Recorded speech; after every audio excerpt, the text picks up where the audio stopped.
Why the future doesn't need us. Our most powerful 21st century technologies, robotics, genetic engineering, and nanotech, are threatening to make humans an endangered species. From the moment I became involved in the creation of new technologies, their ethical dimensions have concerned me, but it was only in the autumn of 1998 that I became anxiously aware of how great are the dangers facing us in the 21st century. I can date the onset of my unease to the day I met Ray Kurzweil, the deservedly famous inventor of the first reading machine for the blind and many other amazing things. Ray and I were both speakers at George Gilder's Telecosm conference, and I encountered him by chance in the bar of the hotel after both our sessions were over. I was sitting with John Searle, a Berkeley philosopher who studies consciousness. While we were talking, Ray approached and a conversation began, the subject of which haunts me to this day.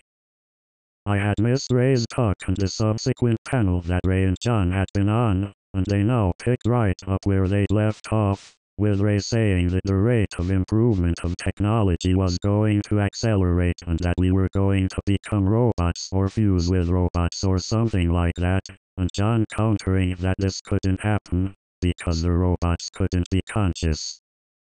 While I had heard such talk before, I had always felt sentient robots were in the realm of science fiction.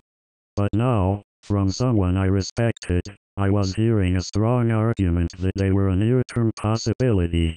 I was taken aback, especially given Ray's proven ability to imagine and create the future. I already knew that new technologies like genetic engineering and nanotechnology were giving us the power to remake the world, but a realistic and imminent scenario for intelligent robots surprised me. It's easy to get jaded about such breakthroughs. We hear in the news almost every day of some kind of technological or scientific advance. Yet this was no ordinary prediction. In the hotel bar, Ray gave me a partial preprint of his then forthcoming book The Age of Spiritual Machines, which outlined a utopia he foresaw, one in which humans gained near immortality by becoming one with robotic technology. On reading it, my sense of unease only intensified. I felt sure he had to be understating the dangers, understating the probability of a bad outcome along this path. I found myself most troubled by a passage detailing a dystopian scenario. The new LUDDITE challenge. First, let us postulate that the computer scientists succeed in developing intelligent machines that can do all things better than human beings can do them.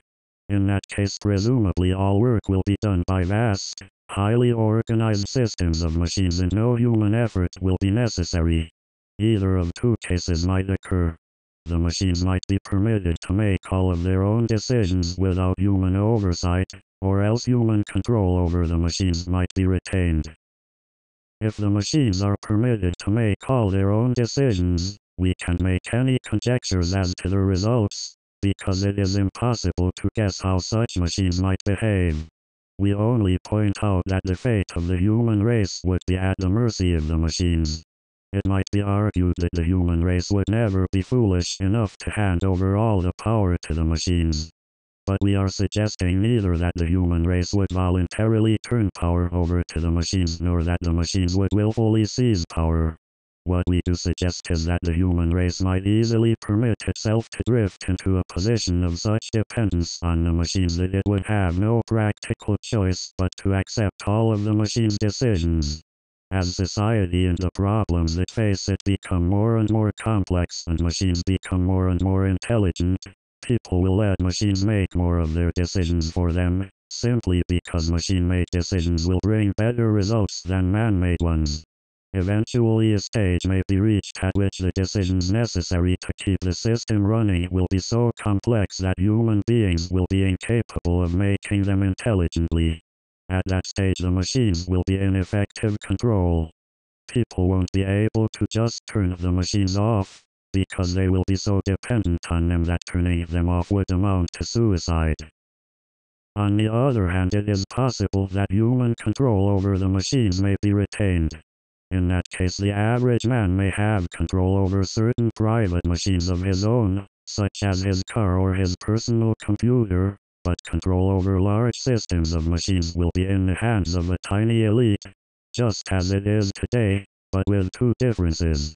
Due to improved techniques, the elite will have greater control over the masses, and because human work will no longer be necessary, the masses will be superfluous, a useless burden on the system. If the elite is ruthless, they may simply decide to exterminate the mass of humanity. If they are humane, they may use propaganda or other psychological or biological techniques to reduce the birth rate until the mass of humanity becomes extinct, leaving the world to the elite. Or, if the elite consists of soft-hearted liberals, they may decide to play the role of good shepherds to the rest of the human race. They will see to it that everyone's physical needs are satisfied, that all children are raised under psychologically hygienic conditions, that everyone has a wholesome hobby to keep him busy, and that anyone who may become dissatisfied undergoes treatment to cure his problem.